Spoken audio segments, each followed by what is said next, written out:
प्रिय दर्शकों, वीडियो से जुड़े हुए सभी दर्शकों को बाबा जी का जय हिंद। प्रिय दर्शकगणों, आज का मुख्य विषय है कि ये ब्रह्मचर्य क्या है, ब्रह्मचर्य किसे कहते हैं, ब्रह्मचर्य कौन कहलाता है, ये ब्रह्मचर्य है क्या। तो प्रिय दर्शकों, ब्रह्मचर्य को जानने से पहले आप सबको ये जानना चाहिए कि ये मनुष्य के जीवन में जब उसका जन्म होता है तब ये मुख्य चार धर्म से होकर के व्यक्ति को गुजरना पड़ता है। उसमें सबसे पहला धर्म है वो है ब्रह्मचर्य धर्म, और दूसरा धर्म है गृहस्थ धर्म, तीसरा वानप्रस्थ धर्म और चौथा धर्म है संन्यास धर्म। तो प्रिय भक्तों, मनुष्य के जीवन की प्रथम सीढ़ी होती है ब्रह्मचर्य। तो ये ब्रह्मचर्य है क्या।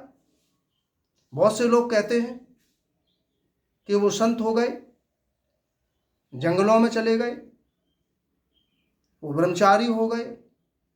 तो प्रिय दर्शकों, हम आप सबको ये बताना चाहते हैं कि एक जंगल में बैठा हुआ मनुष्य, एक संत या बाबा जिसने केवल पेड़, घास फूस और झाड़ियां और पहाड़ों के अलावा कुछ देखा ना हो, उसको क्या ब्रह्मचर्य कह सकते हैं?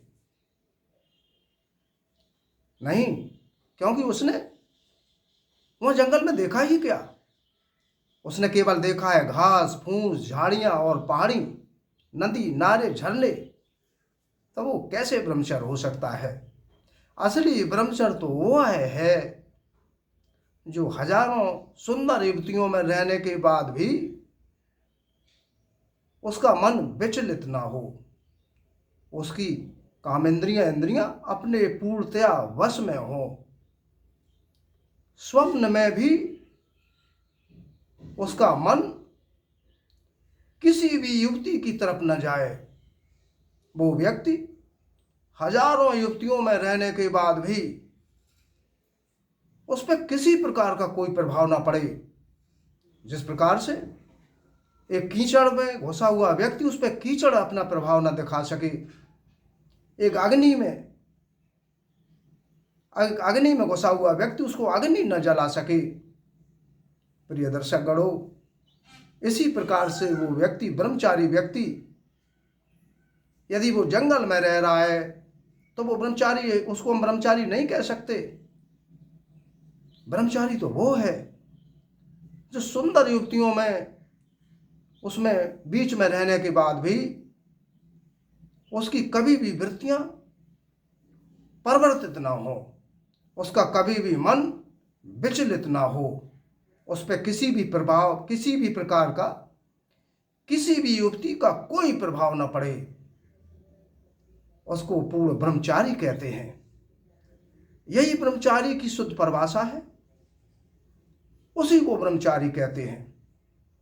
प्रिय दर्शकों, ब्रह्मचर्य के बाद फिर वो मनुष्य गृहस्थ आश्रम में प्रवेश करता है, और गृहस्थ आश्रम के बाद फिर वो वानप्रस्थ आश्रम में प्रवेश करता है, और वानप्रस्थ आश्रम के बाद चौथा आश्रम है वो संन्यास आश्रम में प्रवेश कर जाता है। प्रिय दर्शकों, जिस प्रकार से मैंने एक वीडियो के माध्यम से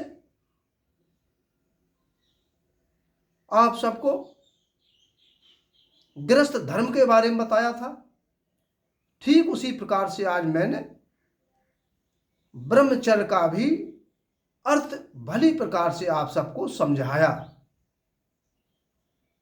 कि वो एक संत जो है, जो पेड़ में बैठा हुआ है, जो जंगल में बैठा हुआ है, वो अपने आप को ब्रह्मचारी कह रहा है, अपने आप को संत कह रहा है। ऐसा हो ही नहीं सकता। ब्रह्मचर्य तो वो है जो नाना प्रकार की युवतियों में रहने के बाद भी उस पर किसी भी प्रकार का कोई फर्क नहीं पड़ता है, किसी भी प्रकार का उसका मन विचलित नहीं होता है। यही तो ब्रह्मचर्य है, यही तो ब्रह्मचर्य है। प्रिय दर्शकों, आज ब्रह्मचर्य रूपी संवाद में आज इतना ही। इसी के साथ साथ आनंदेश्वर महाराज का आप सभी को जय हिंद। फिर मिलते हैं अपने किसी अगले वीडियो के माध्यम से, ठीक इसी समय इसी वक्त।